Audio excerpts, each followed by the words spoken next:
You might be wondering, what are the best whole grain foods to eat? I've got all the answers in this video.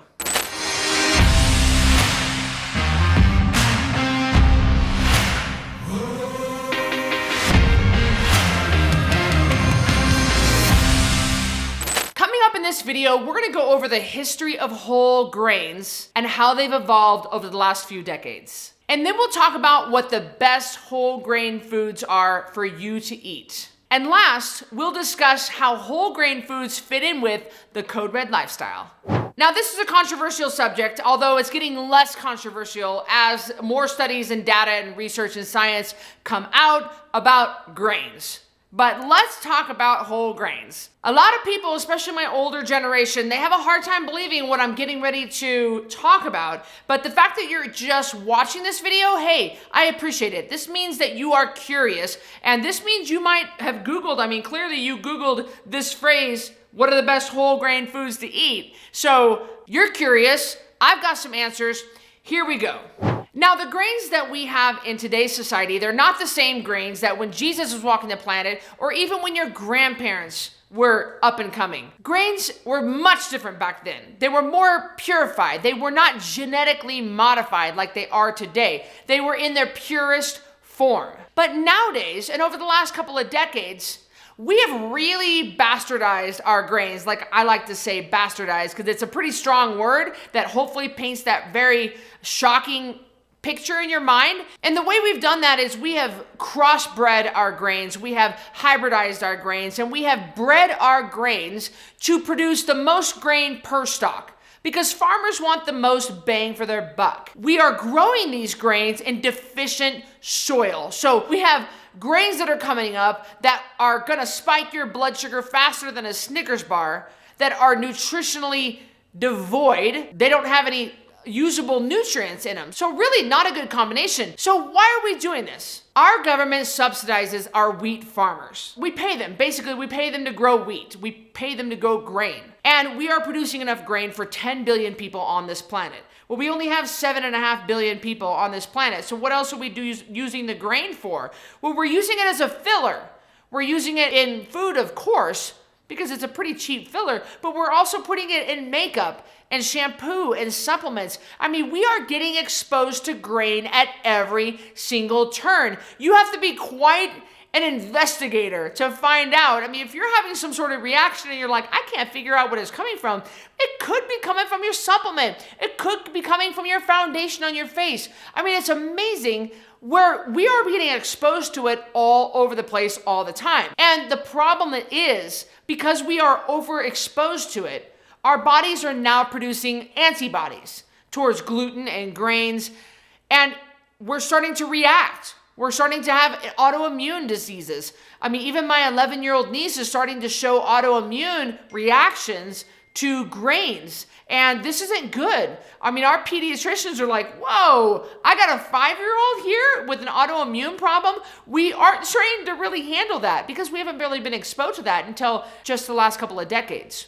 When our USDA food pyramid was created back in 1990, I've done other videos on that, you can look that up. They put grains, the largest category, at the bottom and told us Americans, you need 9 to 11 servings of grain per day. To me, this was the biggest disaster in United States history. And this is what people were led to believe. Well, you need your healthy whole grains. And yet, as soon as we implemented these dietary guidelines, you can watch obesity rates skyrocket, metabolic syndrome skyrocket, heart attacks skyrocket, heart disease skyrocket. You can watch our society get sicker and fatter than in human history. In my opinion, it's because of the grains. It's because of the incredible amount of carbohydrates from grains that our society was consuming. And we are told for the standard American diet that 60% of our diet needs to be healthy whole grains. Well, there's nothing healthy and there's nothing whole about our grains. They used to be healthy. They used to be whole. They used to be fine. They're not fine anymore. Before I go to my next point, I would love to hear from you. And yes, I read all of your comments. Comment below and tell me what, in your opinion, are the best whole grains to eat? Or what did you used to think? Either way, I don't care. You might be new. You might be like the first time you've ever seen this mohawk. Thanks for being here. But I want to hear what you think. So comment below. So what are the best whole grain foods to eat? I think you probably figured out by now, zero. The best whole grain foods to eat are no whole grain foods. I mean, if you want to be healthy and lose weight, I've never seen anyone be able to lose weight and feel better and get off loads of medication while still eating grains. I mean, I have personal experience with this. I was vegan. Yes, I was vegan. That's crazy to think about now, but from September 2007 to September 2008. I just wanted to try it and see how it was. And I took myself off all animal products for an entire year, and it was the worst year of my life. I felt like absolute garbage. And why? Because vegans have to rely so heavily on grains, because they've taken almost everything else out of the diet. And a lot of vegans will rely on processed food as well. It really just leaves you not a whole lot else that you can eat. And of course, legumes and lentils have lectins, and that's toxic. So you're getting a lot of toxic levels of grains and the toxic lentils and legumes. It's not a good diet, and I felt absolutely horrible. Anytime that I added grains to my diet now, and it's not very often because I feel so bad, my old injuries start to hurt. I have an old hip injury in my gluteus medius, and I have an old injury in my latissimus dorsi from a water skiing accident. And every time I start to eat grains, unless if it's more than just a very, very small amount, those old injuries flare up because grains cause inflammation. They flare up and they start hurting me again. That's always a good warning sign for me, like, whoa, whoa, whoa, it's time to detox again. You can't have those. And a lot of people, they just don't know. They don't know what they don't know. Our government brainwashed us to believe that we need a lot of grains. And even like the McDonald's oatmeal. I mean, don't get me started on oatmeal. I need to do a video just on oatmeal. But you go through the McDonald's drive-thru and you get the heart-healthy oatmeal. And it's horrible for you. It's going to spike your blood sugar faster than a Snickers bar and take forever to come back down. The spike is not what I'm as worried about as the fact that it's going to take forever for that insulin to get back out of your blood. And of course, we all know, say it with me, you can't lose weight in the presence of insulin. So you want insulin. It's a vital hormone. You can't live without it. But you only want a very small amount for a very short amount of time. And you want it to get out of your bloodstream so that glucagon and epinephrine and norepinephrine, the other fat-burning hormones, can take place and they can start doing their thing, because we all want to burn a little bit of fat. Come on, hello. But if you eat whole grains or any kind of grain, you are going to notice that it's going to take forever for your blood sugar to come back down. And if you follow the bullcrap government food guidelines, they want you having 3 meals and 2 snacks. Well, they want you eating every 2 hours. So for 12 hours a day, your blood sugar is staying up and you never can burn fat because glucagon can't do its thing. Guys, we're talking about a recipe for disaster when you add whole grains into your diet. So how do whole grains fit into the Code Red lifestyle? They don't. They don't.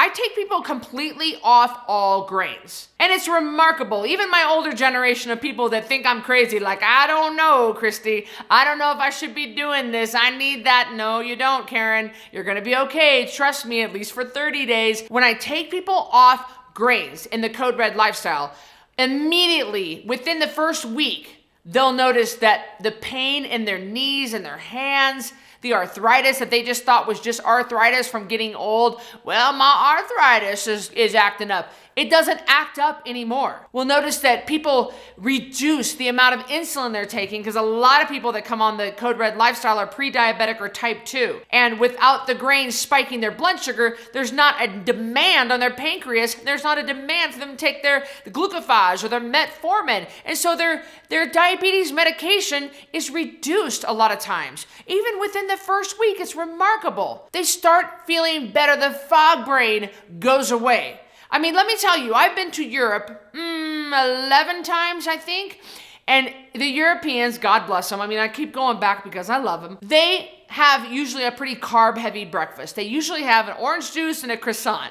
Well, orange juice and croissant, I literally can't think of a worse breakfast I mean, maybe add some Fruit Loops in there. Now you got a horrible breakfast. I can't think of a worse breakfast. And so what would happen when I go to Europe, Miles and I would go to Europe, we would spend, 2 weeks. Well, I'm always good for the first week. I stick with Code Red. I avoid all the, but man, sometimes I slip up and I have a croissant or I have an orange. Oh God, the thought of orange juice and croissant making my teeth hurt. Like, I'm just like, oh dear God. But I have that. And then immediately, yes, it starts. Yes, it starts. It starts that horrible cycle of now craving more carbs and sugar.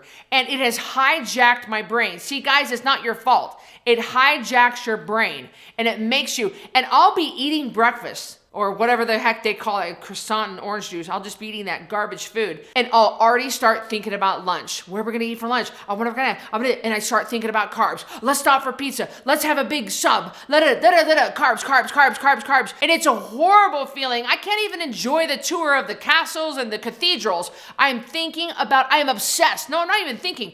I'm obsessed with carbs at that point.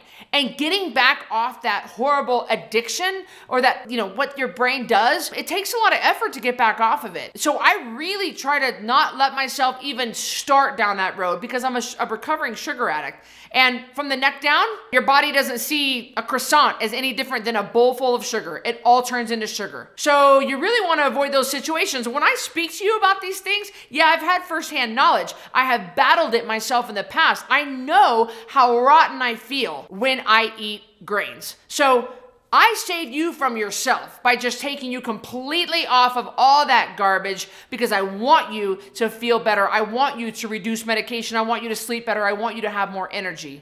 If this whole subject intrigued you and you want to know more and you want to try things my way, if you're like, I wonder if this Cristy girl knows what she's talking about. Yeah, I know what I'm talking about. This is my jam. I've been in this industry many years, and I've had, at the time that we're recording this, I've had 46,000 people come through my program. So there ain't nobody out there better at getting weight off people than me. There are 2 ways to work with me, and I've linked both ways up below in the description. The first way is a customized nutrition program, and that's when I write a fully customized program for you. You can read the details on your own. And the second way is a 10-pound takedown challenge. There's a big price difference between the two. One of them will get 10% of your body weight off every month, and the second one will get 10 pounds off every month. Pick the one that works best for you. I don't care. I just want you on the Code Red lifestyle either way. So I'll see you on the next challenge.